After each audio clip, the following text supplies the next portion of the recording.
Good morning, स्वागत है आपका। आप देख रहे हैं फिट इंडिया का सुपर हिट बुलेटिन। मैं हूँ आपके साथ श्वेता श्रीवास्तव। नमस्कार, बहुत स्वागत है आपका। मैं हूँ आपके साथ वर्षा शर्मा। तो देखिए हम कहाँ पर मौजूद हैं। मौजूद है दिल्ली के सबसे पॉश इलाके, सबसे जो यहाँ का महत्वपूर्ण इलाका है, यूं कहें विजय चौक पर। और हमारे पीछे की तस्वीरें आप देख सकते हैं। सुबह सुबह हम यहाँ पर मौजूद है आपको तमाम बड़ी खबरें बताने के लिए। तो अगले 2 घंटे तक आप हमारे साथ लगातार बने रहिएगा फिट इंडिया का सुपर हिट बुलेटिन, और उसके बाद फैशन फास्ट में हम आपको तमाम आज के दिन की देश और दुनिया की बड़ी खबरें दिखाएंगे। करते हैं शुरुआत।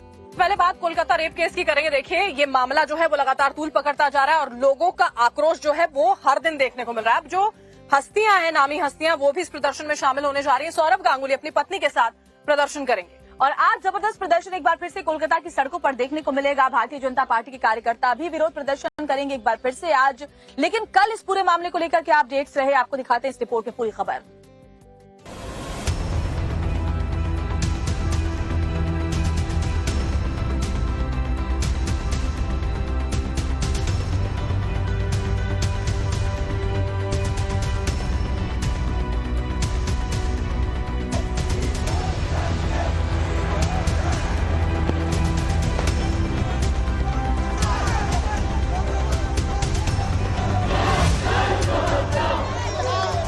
कोलकाता में हुए रेप और मर्डर कांड को लेकर ममता सरकार सवालों के घेरे में है।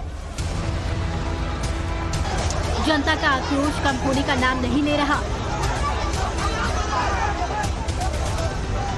ममता सरकार जितना खुद को बचाने की कोशिश कर रही है, पब्लिक का गुस्सा उतना ही बढ़ता जा रहा है।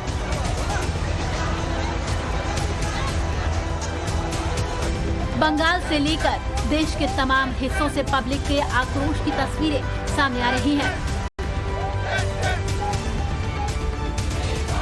मंगलवार को सुप्रीम कोर्ट में इस विभत्स कांड की सुनवाई हुई और कोर्ट ने ममता सरकार के दावों की धज्जियां उड़ा दी।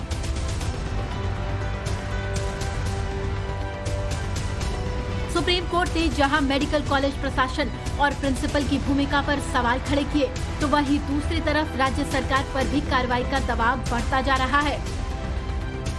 पीड़िता की पहचान उजागर करने के मामले में पूर्व प्रिंसिपल संदीप घोष को कोलकाता पुलिस ने आज तलब किया है। आरजीकर मेडिकल कॉलेज में कई तरह की गड़बड़ियों की बात सामने आ रही है। भ्रष्टाचार के भी कई आरोप लगे हैं, लिहाजा संदीप घोष की मुश्किलें बढ़ सकती हैं।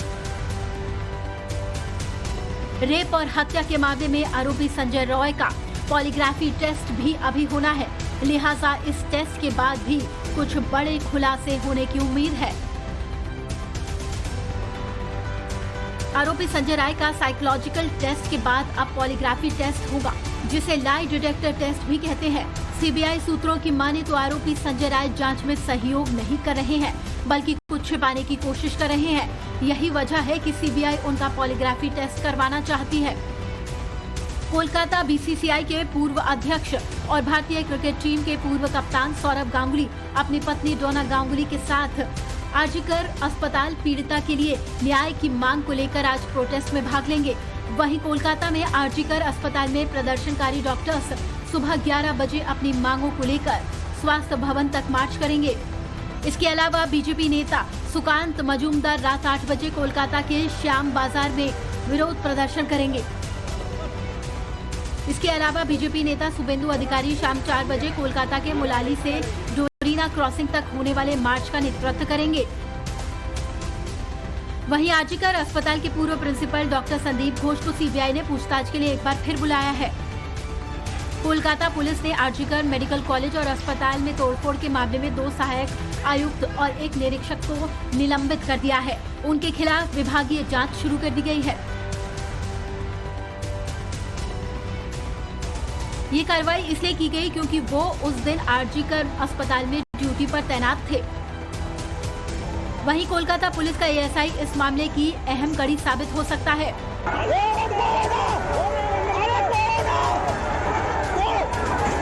कोलकाता पुलिस के एएसआई से सीबीआई को आरोपी संजय राय के बारे में बड़ी जानकारी मिल सकती है, लिहाजा एएसआई आरोप दत्त से सीबीआई पूछताछ कर रही है। सूत्रों के मुताबिक आरोप दत्त को ही संजय राय ने कई बार कॉल किया था।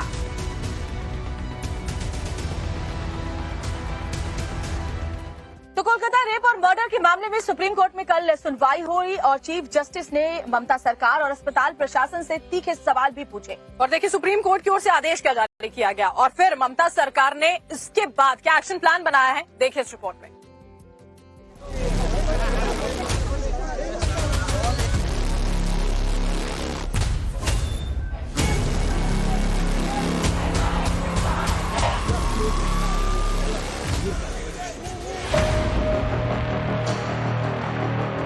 रेप और हत्याकांड के मामले में ममता सरकार बुरी तरह से घिरती नजर आ रही है। सुप्रीम कोर्ट ने मामले की सुनवाई की तो ममता सरकार को आड़े हाथों ले लिया। इस मामले में शुरुआत में जिस तरह की जांच हुई थी उस पर आज सुप्रीम कोर्ट ने सवाल खड़े किए हैं। सुनवाई के दौरान चीफ जस्टिस ने पूछा कि दाह संस्कार के लिए बॉडी कब हैंडओवर की गई थी। कोर्ट को बताया गया कि बॉडी रात 8:30 बजे हैंडओवर की गई। इस पर सीजीआई ने कहा कि बॉडी हैंडओवर करने के 3 घंटे बाद एफआईआर दर्ज की गई। चीफ जस्टिस ने कहा कि दोपहर 1:45 से 4 बजे के बीच पोस्टमार्टम हुआ। पोस्टमार्टम से ये क्लियर हो गया कि ये मर्डर का केस है। फिर एफआईआर रात 11:45 पर क्यों दर्ज की गई? अस्पताल के प्रिंसिपल क्या कह रहे थे? सीजीआई ने कहा कि जब माता पिता अस्पताल में नहीं थे तो ये अस्पताल की ड्यूटी थी कि वो एफआईआर दर्ज कराए। सुप्रीम कोर्ट ने इस केस पर सुनवाई के दौरान अपनी पीड़ा जाहिर की। सीजीआई ने कहा कि ये सिर्फ अस्पताल में हुए रेप का मामला नहीं है, ये सभी डॉक्टर्स की सुरक्षा का मामला है। अगर महिलाओं को काम की जगह पर सेफ्टी नहीं दी जा रही है तो हम उनसे समानता के अधिकार को छीन रहे हैं। सुप्रीम कोर्ट ने बहुत परेशान करने वाली बात है।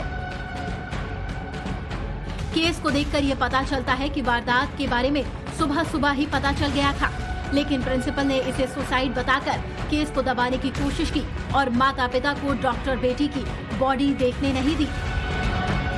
सुप्रीम कोर्ट ने सख्त लहजे में पूछा कि प्रिंसिपल क्या कह रहे थे, पुलिस क्या कर रही थी? इतना गंभीर अपराध हुआ, वो भी अस्पताल के अंदर। ये सब क्या कर रहे थे? क्या भीड़ को अस्पताल के अंदर घुसाने का काम कर रहे थे? सीजीआई ने कहा कि स्वतंत्रता दिवस के ठीक पहले हाईकोर्ट ने सीबीआई को जांच सौंपी और आजादी की शाम को भीड़ ने अस्पताल पर हमला कर दिया। सीजीआई ने ममता सरकार को फटकार लगाते हुए कहा कि हम समझ नहीं पा रहे हैं कि आखिर कैसे सरकार अस्पताल पर हुए हमले को रोक नहीं पाई। सीजीआई ने सख्त लहजे में कहा कि हम एक और रेप होने का इंतजार नहीं कर सकते। सुप्रीम कोर्ट ने अस्पताल की सुरक्षा के लिए सीआईएसएफ की तैनाती के आदेश दिए हैं ताकि डॉक्टर सुरक्षित माहौल में काम कर सके। सुनवाई के बाद सुप्रीम कोर्ट ने जो फैसला दिया उसके मुताबिक अस्पताल पर हमले के मामले में ममता सरकार को अपनी रिपोर्ट 22 अगस्त तक देनी होगी। टास्क फोर्स को 3 हफ्ते में अंतरिम रिपोर्ट देनी होगी। 2 महीने में फाइनल रिपोर्ट मांगी गई है। वहीं सुप्रीम कोर्ट से फटकार के बाद ममता सरकार अब डैमेज कंट्रोल में जुट गई है। मेडिकल कॉलेज में हमले के केस में कोलकाता पुलिस ने एसआईटी का गठन किया है। 15 सदस्यीय एसआईटी टीम इस मामले की जांच करेगी। सूत्र बता रही है कि 1000 से ज्यादा लोगों की पहचान की गई है। दूसरा डैमेज कंट्रोल ये कि ममता सरकार ने अब मेडिकल कॉलेज के प्रिंसिपल रहे संदीप घोष के खिलाफ जांच के आदेश दे दिए हैं।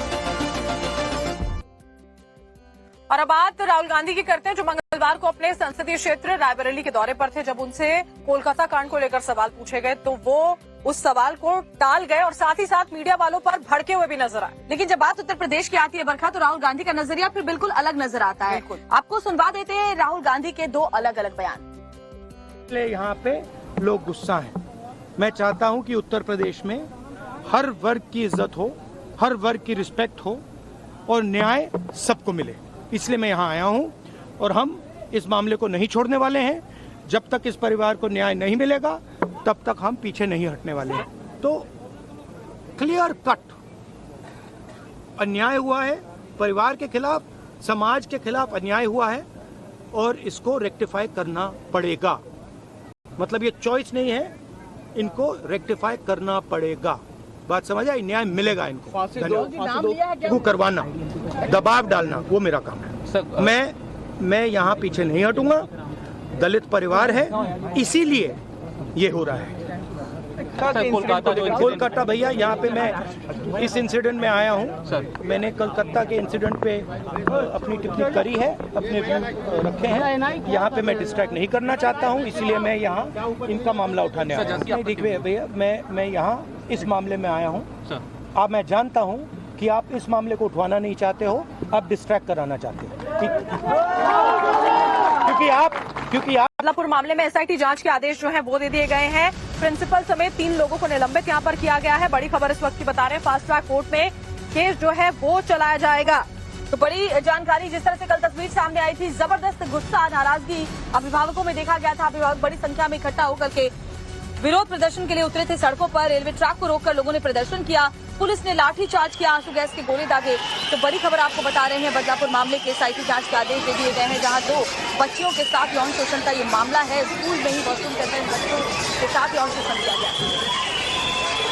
बड़ी खबर इस वक्त की आपको बता रहे हैं, देखिए पुलिस की ओर से लाठीचार्ज किया गया, लेकिन जो अधिकारी वहां पर मौजूद थे उनकी ओर से समझाइश की बहुत कोशिश की गई थी। लोगों को समझाया जा रहा था कि खुद पुलिस चाहती है फास्ट ट्रैक कोर्ट में ये पूरा का पूरा मामला चले, और अब आदेश भी दे दिए गए हैं। एसआईटी जांच के आदेश हैं, फास्ट ट्रैक कोर्ट में केस चलेगा। यौन शोषण का ये पूरा का पूरा मामला, छोटी बच्चियां, जिसके बाद ये पूरा मामला गरमा गया था।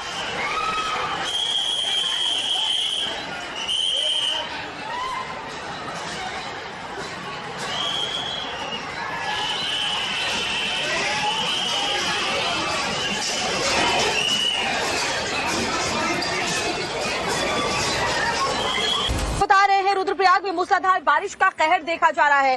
जानकारी मिल रही है कि तुंगनाथ घाटी में बरसाती नाले उफान पर हैं। और देखिए बरसाती नाले उफान पर हैं। यहाँ पर अलर्ट भी यहाँ पर जारी कर दिया गया है लोगों को, क्योंकि समस्याएं जो है वो आगे आने वाले वक्त में बढ़ सकती हैं। तुंगनाथ घाटी के कई गांव इससे प्रभावित हुए हैं। मंदाकिनी नदी में बारिश से उफान आया हुआ है। कई ऐसे गाँव हैं जहाँ पर लोग फिलहाल दहशत में हैं। तो तुंगनाथ घाटी के कई गांव भी प्रभावित हो गए हैं, जहां नदी नालों में उफान की वजह से निचले इलाके इस वक्त जलमग्न नजर आ रहे हैं। हालात ये हो चले हैं कि लोगों के घरों के अंदर भी पानी घुस गया है। मूसलाधार बारिश लगातार जारी है और मौसम विभाग की माने तो आने वाले कुछ दिन ऐसे ही बारिश का अलर्ट जारी रह सकता है।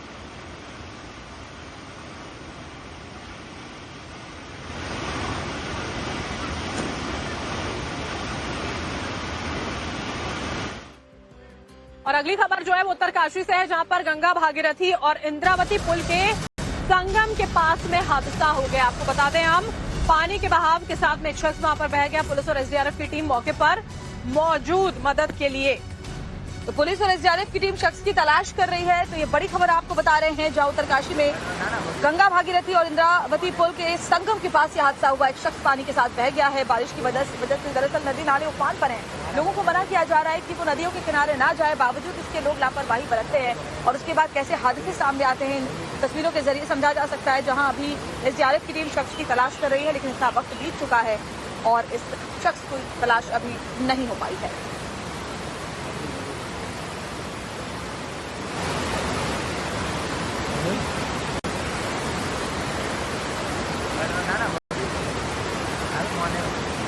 अच्छी खबर आपको बताते हैं, देश में जल्दी वंदे भारत मेट्रो दौड़ेगी। जी हां, वंदे भारत एक्सप्रेस ट्रेनों के संचालन के बाद अब रेलवे वंदे भारत मेट्रो का संचालन शुरू करने की तैयारी में है।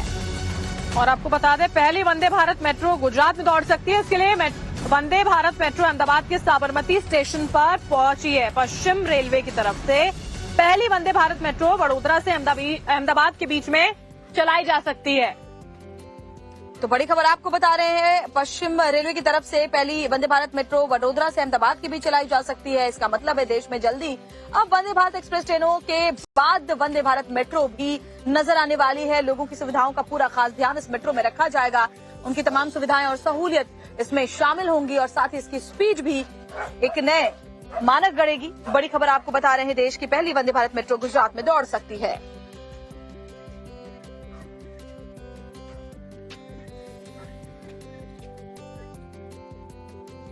अब एक अजीबोगरीब मामला जो बिहार के गया से सामने आया वो आपको बताते हैं। जरा सोचिए, 1 साल का बच्चा खेल रहा हो, उसे अचानक सांप दिख जाए और उस सांप को खिलौना समझकर ये बच्चा चबा जाए।